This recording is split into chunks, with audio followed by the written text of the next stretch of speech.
Qoridə baş verən zorakılıq faktı ilə bağlı saxlanılan 6 polis əməkdaşı barəsində həbs qəti imkan tədbiri bugün saat 1-də məhkəmədə müzakirə olunacaq. Polis əməkdaşlarına rəsmi ittiham dünən irəli sürülüb. İstintaq xidməti səlahiyyətlərin zorakılıqla aşılması maddəsi ilə aparılır.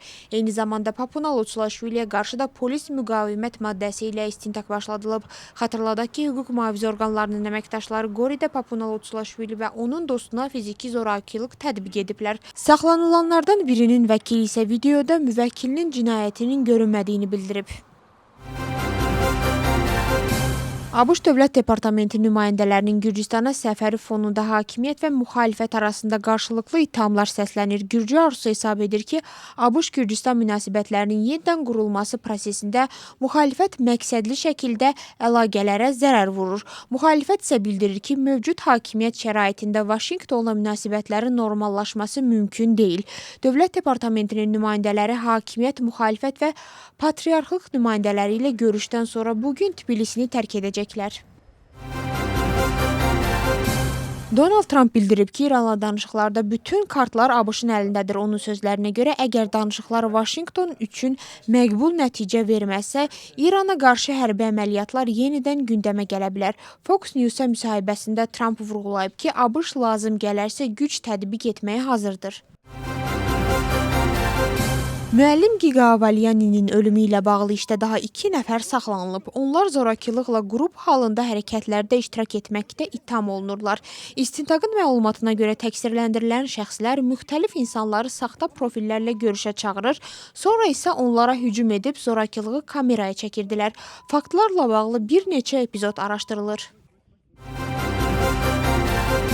Rus dronu Rumıniyanın sərhəd şəhəri Qalatada 10 mərtəbəli yaşayış binasına çırpılıb. Hadisə nəticəsində bir mənzildə yanğın baş verib. Qadın və 14 yaşlı uşaq yaralanıb.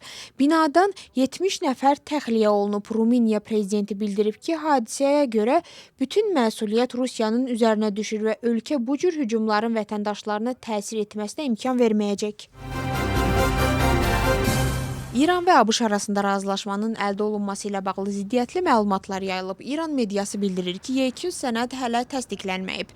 Qərb mediası isə razılaşmanın əldə olunduğunu və sənədin Donald Trumpın təsdiqinə təqdim edildiyini yazır.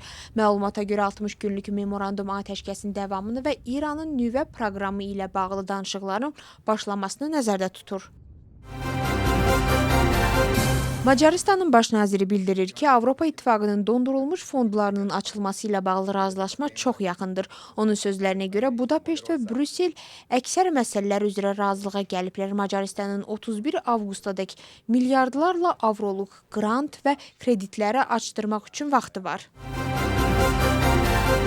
Avropa İttifaqı Çin mənşəli onlayn satış platforması Temunu qanunsuz məhsulların satışı səbəbindən 200 milyon avro cərmələyib.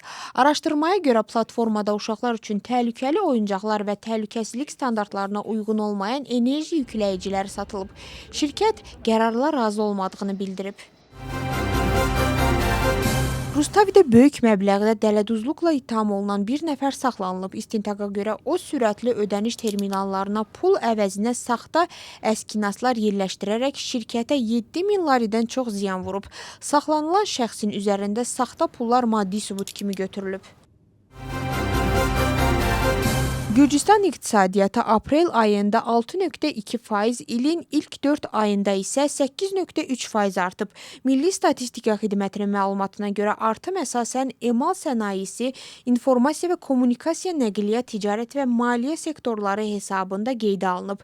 Tikinti və dağ mədən sənayesində isə azalma müşahidə olunub.